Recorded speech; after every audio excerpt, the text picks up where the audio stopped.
इसमें जब मुद्रास्फीति का शब्द आ ही गया है तो आइए इन्फ्लेशन को भी हम लोग समझ लेते हैं कि ये इन्फ्लेशन क्या होता है, मुद्रास्फीति किसे कहते हैं। मुद्रास्फीति का अगर एक सामान्य सा हम अर्थ लेते हैं तो मुद्रास्फीति का मतलब होता है महंगाई या महंगाई का बढ़ जाना।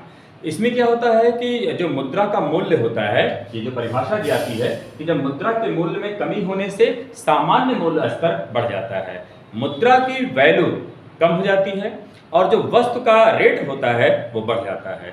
तो जब मुद्रा के मूल्य में कमी आती है और वस्तु का रेट बढ़ जाता है तो इसे हम लोग क्या कहते हैं, मुद्रास्फीति कहते हैं, इसे ही इन्फ्लेशन कहते हैं। जैसे समझने के लिए यदि आप बाजार जाते हैं और यदि आप 1 किलो चीनी लेते हैं और 1 किलो चीनी का रेट जो है यदि 20 रुपये है, लेकिन अगर वही चीनी का रेट आपके 30 रुपये हो जाए और रुपए तो बढ़ गए, 20 की जगह 30 हो गए, लेकिन मात्रा वही 1 किलो ही है, तो यहाँ क्या हुआ, रुपए की वैल्यू कम हो गई है और जो है वस्तु का जो रेट है वो आपका बढ़ गया है। इस स्थिति को हम क्या कहते हैं, इन्फ्लेशन कहते हैं या इसको मुद्रास्फीति कहते हैं। ये मुद्रास्फीति का जो प्रभाव होता है, इसके प्रभाव से ये हर व्यक्ति पे इसका प्रभाव पड़ता है। ये पूरे जिसे कहते हैं कि देश में इसका प्रभाव पड़ता है, कोई भी वर्ग कोई भी क्षेत्र इससे बच नहीं पाता है। ये मुद्रास्फीति जो होती है लेकिन इसमें एक बात और ध्यान रखिएगा, मुद्रास्फीति का जो प्रभाव होता है ये पूरे देश और समाज पर जिसे कहते हैं एक बराबर नहीं पड़ता है। ये सही है कि इसका प्रभाव जो है सर्वव्यापी होता है, पूरा देश इससे प्रभावित होता है जो मुद्रास्फीति होती है, लेकिन कोई एक वर्ग विशेष या क्षेत्र विशेष पे ये अलग अलग जो है इसका प्रभाव पड़ता हो, ऐसा नहीं। ये एक समान नहीं पड़ता है, मतलब अलग अलग पड़ता है पूरे देश में। एक प्रकार ऐसा नहीं कि यूपी में जो है इसका प्रभाव कुछ और पड़ रहा है और वही जैसा प्रभाव यूपी में पड़ रहा है वैसा ही केरला में पड़ रहा है, ऐसा नहीं है। जो इसका प्रभाव होता है पूरे देश में जो है हर वर्ग और समाज के ऊपर जो है कोई भी इससे बच नहीं पाता है, संपूर्ण समाज पर इसका प्रभाव पड़ता है। लेकिन इसका जो प्रभाव एक समान नहीं रहता है, ये अलग अलग भी हो सकता है, कोई ज़्यादा प्रभावित होगा कोई कम प्रभावित होगा, ऐसा भी प्रभाव होता है। मुद्रास्फीति ये हमेशा जो है ये हानिकारक ही नहीं होती है, कभी कभी ये लाभदायक भी होती है। जैसे रिसेशन की कंडीशन, जब आर्थिक मंदी की कंडीशन आती है तो वहाँ पे आर्थिक मंदी में जो है ये मुद्रास्फीति ये लाभदायक भी होती है। लेकिन आइए अब जो मुद्रास्फीति के कुछ पहलुओं को हम लोग देखते हैं। पहली बात तो मुद्रास्फीति को जो हम लोग मापते हैं, मुद्रास्फीति के मापने के 2 तरीके होते हैं। पहला है थोक मूल्य सूचकांक, जिसे होलसेल प्राइस इंडेक्स WPI कहते हैं, और दूसरा उपभोक्ता मूल्य सूचकांक जिसे हम लोग कंज्यूमर प्राइस इंडेक्स या CPI कहते हैं। थोक मूल्य सूचकांक में क्या होता है, थोक मूल्य सूचकांक में कुछ चुनी हुई थोक की वस्तुओं का उनके मूल्य का औसत निकाल के हम थोक मूल्य सूचकांक निकालते हैं। और ऐसे ही उपभोक्ता के द्वारा जो हम डेली यूज में यूज करते हैं। अब इस उपभोक्ता मूल्य सूचकांक में इसमें कुल 8 चीज़ों को समाहित किया जाता है। जैसे इसमें आपका मनोरंजन हो जाता है, जैसे आपका जो है डेली यूज की चीज़ें हो जाती हैं, शिक्षा हो जाता है, संचार हो जाता है, परिवहन हो जाता है। तो ऐसे 8 बिंदु होते हैं। इन 8 बिंदुओं के उनका एवरेज निकाल के जो हम इंडेक्स निकालते हैं उसे उपभोक्ता मूल्य सूचकांक कहते हैं। तो ये भी 2 प्रश्न यहाँ से बनते हैं।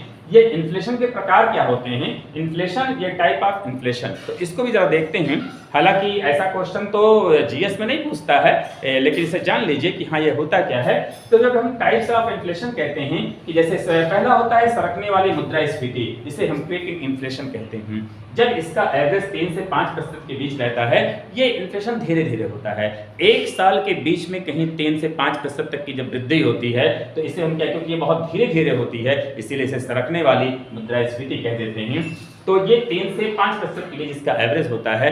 दूसरा टहलने वाली मुद्रास्फीति, जिसे हम लोग वॉकिंग इन्फ्लेशन कहते हैं। इसमें जब 7 से 10% की 1 साल में ग्रोथ रेट हो जाती है, मुद्रास्फीति का वृद्धि दर हो जाती है, तो इसे हम लोग क्या कहते हैं, इसे टहलने वाली मुद्रास्फीति कहते हैं। लेकिन इस कंडीशन पे सजग हो जाना पड़ता है, क्योंकि ये खतरे का सिग्नल है। अगर यहाँ पे हमें ऐसी नीतियों को बनाना जरूरी हो जाता है जिससे हम इस मुद्रास्फीति को कवर कर सकें, नहीं तो फिर आगे दिक्कत आ जाती है। और तीसरा जो होता है इसे दौड़ने वाली मुद्रास्फीति कहते हैं, जिसे रनिंग इन्फ्लेशन कहते हैं। इसमें जो मुद्रास्फीति की दर होती है वो 10 से 20% ये थोड़ा तेज चलती है। और चौथा जो होता है वो कूदने वाली मुद्रास्फीति होती है। कूदने वाली मुद्रास्फीति को जंपिंग इन्फ्लेशन कहते हैं, ये थोड़ा बहुत ही तेज चलती है, जैसे 20 हो गया, 100 हो गया, 200 हो गया, तेजी से मतलब बढ़ती है। एक साल में ग्रोथ रेट ये कई गुना हो जाता है। कुछ दिन पहले आपने पाकिस्तान में ऐसी कंडीशन देखा था, तो यहाँ पे जो है अफगानिस्तान में भी ऐसी कंडीशन बनी हुई थी। तो ये मुद्रास्फीति बहुत जबरदस्त रूप से होती है। तो ये 4 प्रकार से जो है टाइप ऑफ इन्फ्लेशन होते हैं, तो इनको भी ध्यान में रखिएगा। और इसके साथ ही अगर हम ध्यान दें, जो सबसे महत्वपूर्ण पहलू है वो ये कि मुद्रास्फीति होने का, ये इन्फ्लेशन का कारण क्या है, कि किस कारण से ये आपकी मुद्रास्फीति बढ़ती है। तो मुद्रास्फीति बढ़ने का जो सबसे बड़ा कारण है वो आपका जैसे पहला होता है, ये पॉइंट भले ही है, इसे आप एक बार समझ लेंगे तो स्वाभाविक है कैसा भी प्रश्न आएगा, क्योंकि कारण से कथन कारण के भी क्वेश्चन बनते हैं और ऑब्जेक्टिव क्वेश्चन भी बनते हैं, तो दोनों को हम लोग को ध्यान में रखना पड़ेगा। तो एक होता है मांग प्रेरित मुद्रास्फीति। जब किसी वस्तु की लगातार डिमांड बढ़ती है, तो जब किसी भी वस्तु की डिमांड बढ़ेगी तो स्वाभाविक है अगर उस वस्तु की डिमांड बढ़ रही है तो उसका रेट ऊपर उठेगा, और जब रेट ऊपर उठेगा तो इसे ही महंगाई कहते हैं। तो सबसे पहले ये मांग प्रेरित, जिसे कहते हैं डिमांड पुल। तो ये आपका जो डिमांड पुल होता है इन्फ्लेशन, इसमें मांग बढ़ने से एकाएक वस्तुओं के रेट में बढ़ोतरी हो जाती है। दूसरा जो होता है लागत प्रेरित। कभी कभी क्या होता है, किसी वस्तु के बनने पे जो कच्चे माल होते हैं, कच्चे माल महंगे जाते हैं, और जो कच्चे माल आपके महंगे होते हैं तो वस्तु का रेट भी महंगा हो जाता है। तो कभी कभी उसकी लागत में जो है वृद्धि हो जाने से वस्तुओं के रेट बढ़ जाते हैं। इसे हम क्या कहते हैं, इसे कास्ट पुश कहते हैं या लागत प्रेरित मुद्रास्फीति कह सकते हैं। तीसरा है मुद्रास्फीति की आशंका। कभी कभी क्या होता है कि मार्केट में ऐसी अफवाह बन जाती है या ऐसी घटनाएं आ जाती हैं कि मार्केट में इस चीज़ का रेट बढ़ जाएगा। अब इस चीज़ का रेट बढ़ जाएगा तो उपभोक्ता तेजी से उस वस्तुओं को खरीद के उसका संग्रह करने लगता है, और जब वस्तुओं को खरीदना शुरू कर देता है, या कभी ऐसी, जैसे एक एग्जांपल है कि अफवाह बन जाए कि इस बार चावल की पैदावार अच्छी हुई है, लेकिन अफवाह बन जाए कि चावल की पैदावार कम हुई है। अब लोग चावल खरीद के अपने यहाँ रखना शुरू कर देते हैं, तो साल भर के खर्चे के लिए। तो ऐसे में क्या होता है कि उस चावल का रेट आपका बढ़ जाएगा। तो ये जानबूझकर से कहते हैं कि इसको किया जाता है, इसे मनोवैज्ञानिक मुद्रास्फीति के नाम से भी जानते हैं। तो इसको थोड़ा ध्यान रखिएगा, हो सकता है क्वेश्चन को पलट के मनोवैज्ञानिक मुद्रास्फीति किसे कहते हैं करके पूछे, तो इसको ध्यान रखिएगा कि मुद्रास्फीति की आशंका जब हो, किसी वस्तु के रेट बढ़ने की आशंका रहे या एक ऐसी अफवाह फैला दी जाए कि रेट बढ़ने वाले हैं, तो ऐसी मुद्रास्फीति की कंडीशन आ जाती है। मौद्रिक आय में वृद्धि। जैसे जैसे उपभोक्ताओं के जो है, जैसे जैसे लोगों की आय में वृद्धि होती है तो वैसे वैसे क्या होता है, उनके खर्चे ही बढ़ते चले जाते हैं और वस्तुओं की वो डिमांड करने लगते हैं। तो आय में वृद्धि होने से भी लगातार जब वस्तुओं की डिमांड बढ़ती है तो ऐसे में क्या होता है, आपका इन्फ्लेशन होता है या मुद्रास्फीति होती है। बाद में घाटे की अर्थव्यवस्था। घाटे की, जिसे हम डेफिसिट फाइनेंसिंग कहते हैं। अब मान लिया 100 रुपये हम जो है कमा रहे हैं और 150 रुपये हम खर्च कर रहे हैं, तो ये 50 रुपये की पूर्ति कहाँ से होगी? तो ये 50 रुपये की जो पूर्ति होती है, या तो इसे कहते हैं कि भारत सरकार आरबीआई से लोन ले, आरबीआई से पैसा लेगा, या विश्व बैंक से कहीं से, या किसी देश से आर्थिक सहायता लेगा। तो जो पैसे आते हैं, तो जब पैसे आते हैं तो कहीं ना कहीं वो भी जो है, जो पैसे आ रहे हैं तो वो लोगों के बीच में जा रहे हैं, तो उससे क्या होता है, वस्तुओं के रेट बढ़ जाते हैं। तो ये भी एक कारण होता है। करों में छूट होना। जब करों में छूट दी जाती है तो उपभोक्ताओं की जो परचेजिंग कैपेसिटी है ये बढ़ जाती है।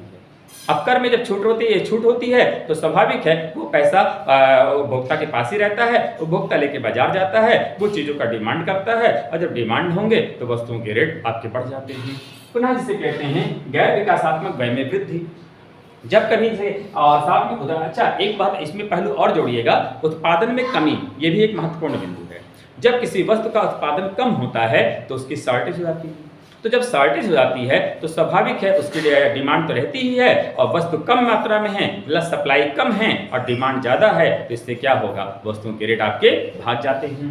पुनः जिसे कहते हैं कि सरकार की कुछ मौद्रिक नीति। तो सरकार की जो मौद्रिक नीति होती है, इस मौद्रिक नीति में भी जो है कभी कभी नीतियाँ ऐसी बन जाती हैं जो हम सोचे रहते हैं उस प्रकार से ना चल के परिस्थितियाँ ऐसी बन जाती हैं कि वस्तुओं के रेट भाग जाते हैं। तो सरकार की नीतियाँ भी बहुत हद तक इसमें होते हैं। और गैर विकासात्मक व्यय की जो अभी मैंने बात किया था कि जिससे विकास नहीं होना है, ठीक है, उसमें अब जिससे विकास नहीं होना है अगर उस चीज़ में हम खर्च कर रहे हैं तो खर्चे हमारे बढ़ते हैं। तो यहाँ से भी क्या होता है मुद्रास्फीति। तो ये वो पहलू हैं जिसके आधार पर जो है हमारी मुद्रास्फीति बढ़ जाती है। तो इन सारे बिंदुओं पर ध्यान, इस सारे पॉइंट्स जो है आपके कथन कारण में या ऑब्जेक्टिव क्वेश्चन यहाँ से बन सकते हैं।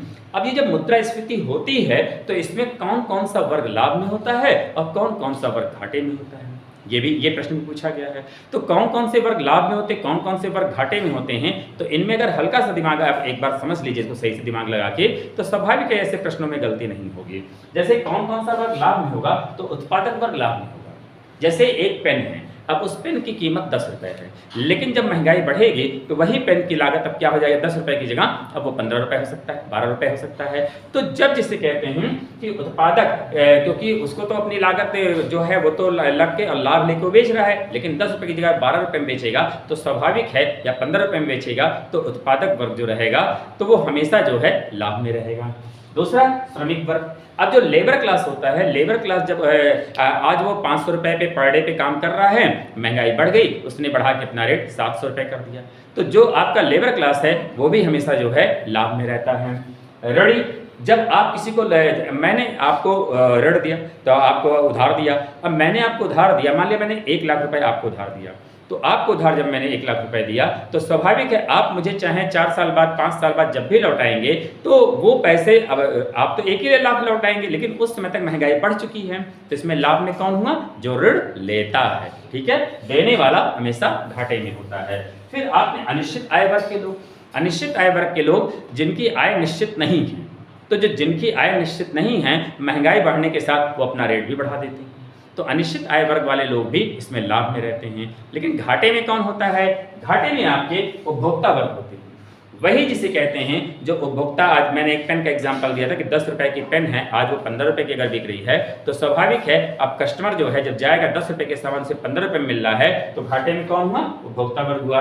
निश्चित वेतन भोगी वाले, जो निश्चित वेतन भोगी वाले होते हैं उनका भी जिसे कहते हैं कि वेतन तो निश्चित है, महंगाई बढ़ रही है, तो वो भी आपके घाटे में रहते हैं। साथ ही जो आपका ऋणदाता जिसने ऋण दिया है वो भी है। तो ये एक टॉपिक था जिसे हम मुद्रास्फीति या इन्फ्लेशन कहते हैं, तो बीच में आया था, मैंने आपको समझाया, हम लोग पुनः उसी जगह आते हैं।